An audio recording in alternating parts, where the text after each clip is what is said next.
Hello and welcome to Graveside Walks. In today's video we will look for the grave of Phil Lynott while taking a glimpse into his life.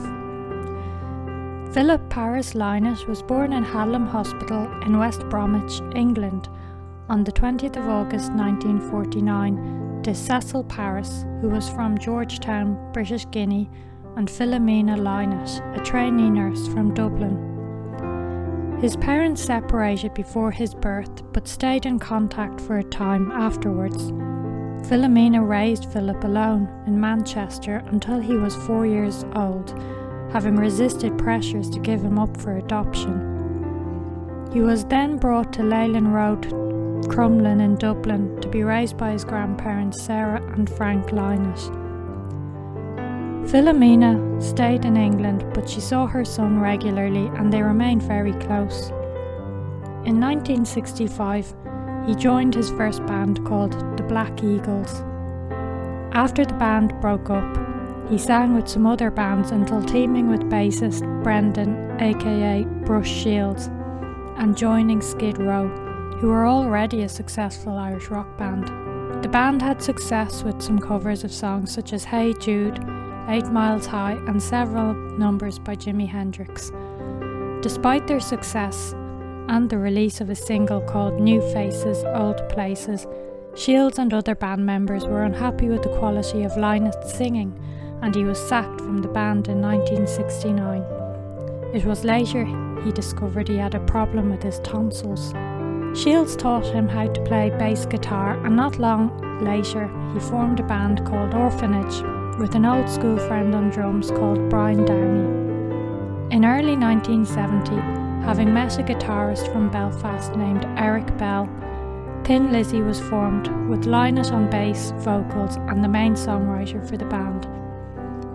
The band got their name from the comic book The Dandy, after a robot character named Thin Lizzy, which they adjusted to Thin Lizzy. The band moved to London in 1971 after signing a contract with Decca and released their first album in April called Thin Lizzy. Album sales were disappointing and the band went on to record Shades of Blue Orphanage in 1972. They went on to support Slade towards the end of 1972, which was a major break for them. It was the release of Whiskey in the Jar, a more rocked-up version of the traditional Irish ballad, that saw the band reach number 6 in the UK charts at the start of 1973. Follow-up singles did not chart, and Thin Lizzy were nearing an end by mid-1974. The release of the album Jailbreak in 1976 set the band on the path to international stardom on the strength of the album's biggest hit, The Boys Are Back in Town. The song reached the number 1 spot in Ireland and number 8 in the UK charts, as well as being a big hit in the US and Canada.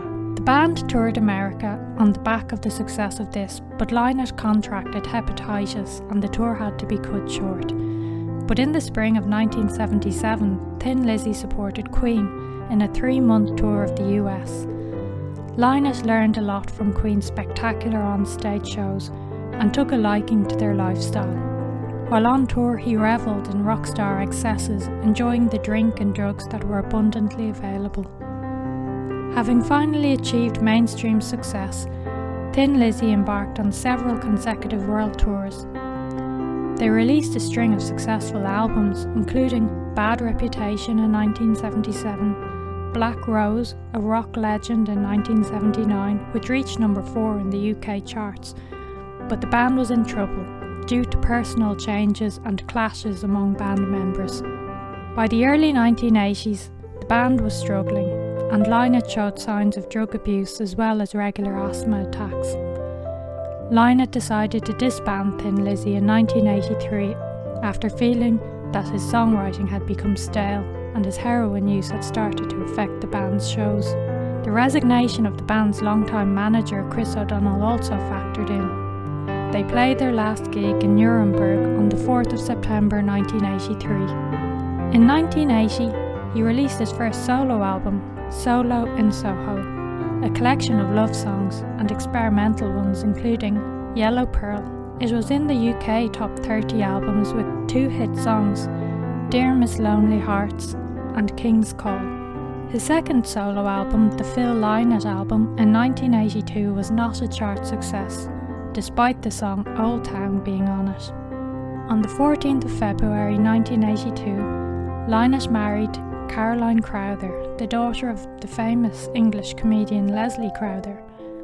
They had two daughters who inspired two love songs by their father, Sarah in 1979 and Kathleen in 1982. He also had a son in 1968 who was put up for adoption. The marriage fell apart due to the escalation of Lynott's drugs use.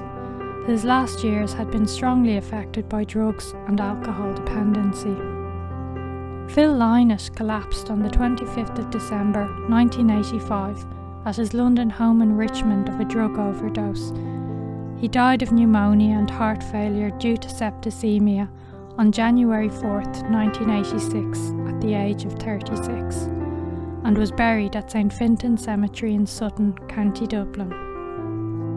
A trust in Lynott's name was formed by his family and friends on the 4th of January 1994 to provide scholarships for new musicians and to make donations to charities and organisations in his memory. In 2005, a life-size bronze statue of Lynott by Dublin sculptor Paul Daly was unveiled on Harry Street off Grafton Street in central Dublin.